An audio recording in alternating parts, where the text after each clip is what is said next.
I want to talk to you today about my book, Strom Thurmond's America. And I want to begin by telling you a story, of my Strom Thurmond story. Now, when you go and you do research in South Carolina, and you go into archives and people ask you what you're interested in writing about, and you tell them Strom Thurmond, then they say, oh, let me tell you my story about Strom Thurmond. You can't throw a stone in South Carolina without hitting somebody who's got a great story, about Strom Thurmond, the time he did something for them, or the time that they saw him do something crazy, or that kind of thing. So my story about Strom Thurmond begins in, it's late July 1992, and I'm on a flight from Washington, D.C. to Charlotte, North Carolina. And I had been an intern that summer up on Capitol Hill. And one of my regrets of the summer was that I had never seen Strom Thurmond, because all my fellow interns said, well, you got to see Strom Thurmond. He's such an unusual appearance about him. And I didn't know what they meant, really, about that, but I had my suspicions. So I'm on the flight, and I look ahead in front of me, and I see a man who's got these kind of orange-colored hair, practically, so brightly colored, and these kind of this first-generation kind of hair flows. And I think, it shows you kind of how slow I am, that I think to myself, that must be what Strom Thurmond's head looks like. And of course it wasn't, it was Strom Thurmond. I knew that when people were reaching over and trying to shake his hand and that kind of thing. Well, I wanted to shake his hand too, because I'd been in D.C. that summer for the first time, and I'd met all of these politicians that I'd seen on TV, and it had been a great thrill. And I was about to go home and speak to my dad's Rotary Club, and I wanted to tell him, all about the famous people that I'd met up in Washington, D.C. And so I was going to try to shake his hand when I got off the plane, but as I got off the plane, there were people already lined up to shake his hand. And I didn't get in line. And I didn't, I was thinking, I wasn't a constituent. I'm not a South Carolinian. I don't have anything really to say to him, really. And I also, to be honest, was a little self-conscious. It was a busy airport. There were a lot of different kinds of people in there. And I was kind of self-conscious about standing in line waiting to greet a man who's best known for his old, segregationist harangues. So I thought it was, good enough just to kind of say that I had seen him and keep on walking. But I get down the concourse. I'm conflicted, though. I'm conflicted. And I walk down the concourse about 100 yards, and I look back, and here everybody had dispersed. They'd shaken his hand. And here's this 89-year-old man at the time. He's got a suitcase, he's got a briefcase in one hand, and a travel bag in the other, and a package under one arm. And he's just shuffling down this busy, crowded airport. And without thinking, I go back and I introduce myself. And I say, Senator Thurmond, my name's Joe Crespino. I've been on Capitol Hill this summer. I'd be happy to help you get to your next flight. And he said, well, you sure you got enough time? I don't want to delay you, in your own travels. And I said, no, sir, I've got plenty of time. I'd be happy to do it. And so I picked up his bags, and we walked together for about 10 minutes. And, and I was just trying to make conversation with Strom Thurmond. And so I told him about all the people I'd met that summer, and he said nice things about the various colleagues that I'd met and that kind of thing. I told him that I was on my way to, that I had a girlfriend from Florence, South Carolina, and I said some silly comment about South Carolina girls, I guess because, it seemed the kind of small talk one made with Strom Thurmond. And I got him to his flight, and I shook his hand again. And that was it. But I thought about that story a lot as I've written this book, because that story really is a metaphor for the difficulty I had in writing about this, or the challenge that I face in writing about this very controversial figure. There's no easy or straightforward way to write about a figure as controversial as Strom Thurmond. And sometimes as I've been reading this book, I've wondered if some of this stuff in this book is not another effort on my part to kind of carry Strom Thurmond's bags, carry his baggage.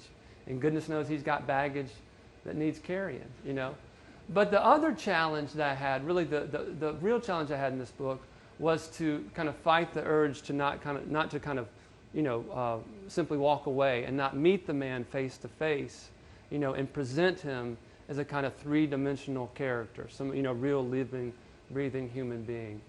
So that's the challenge I faced. And what I wanted to do really is to write a book about, write a history of Strom Thurmond's America in a way that would, in a critical but dispassionate way, in a way that would shed light on some of the issues that have shaped, each of our own Americas today.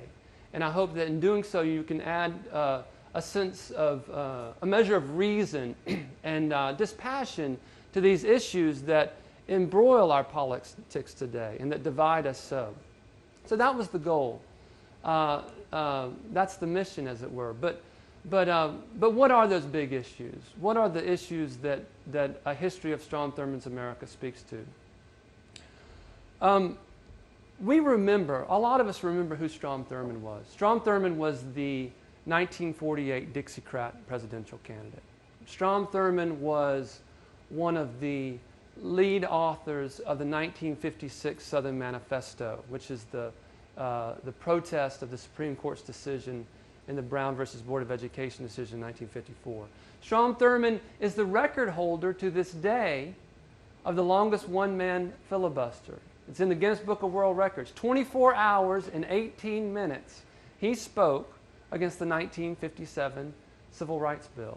We remember Strom Thurmond today as one of the last of the Jim Crow demagogues. And he was that. He was one of the last of the Jim Crow demagogues. But what we forget about Thurmond is that he was also one of the first of the Sun Belt conservatives. Now, what do I mean by that? What's a Sun Belt conservative? Now, the Sun Belt, it's one of the big stories, it's one of the major stories in the history of 20th century American politics. And that is the flow of jobs, of industries, of resources, and population from the states of the Northeast and the Midwest to the South and the Southwest in the post-World War II period. You know, southern states were recruiting industries, right? They were passing right-to-work laws. They were receiving lots of funding from the federal government to build military installations at a time when the United States was involved in a Cold War against the Soviet Union. So states like Mississippi, but states like Georgia and Texas and Florida and Southern California and Arizona and North Carolina are all being transformed in the post-World War II period by this historic shift in population and political influence. I mean, just think about it. This period from 1964 to 2008 could be thought of as kind of the period of Sun Belt dominance in American presidential history. If you think about it, every president elected from 1964 to 2008 comes from a state of the Sun Belt. Lyndon Johnson from Texas, Richard Nixon from California. Gerald Ford was never elected. He was not even elected vice president, so he doesn't count. He was from Michigan. Jimmy Carter from Georgia, Ronald Reagan from California, the first George Bush from Texas via Connecticut, Bill Clinton from Arkansas, and the second Bush from Texas. So 2008 is in some ways a watershed election, right? It ends this 40-year period of Sun Belt dominance. And there were issues that were critical in the politics that developed, that came out of the Sun Belt. They tended to have a conservative cast to them. They tended to be oriented around issues of strong national defense, of an opposition to unions, and a defense of free enterprise politics. And also it's in the Sun Belt, in the South and the Southwest, that we see the rise of what we, by the 1970s, will be coming to talk about as the religious right, the rise of evangelical and fundamentalist voters involved in the political process in new and important ways.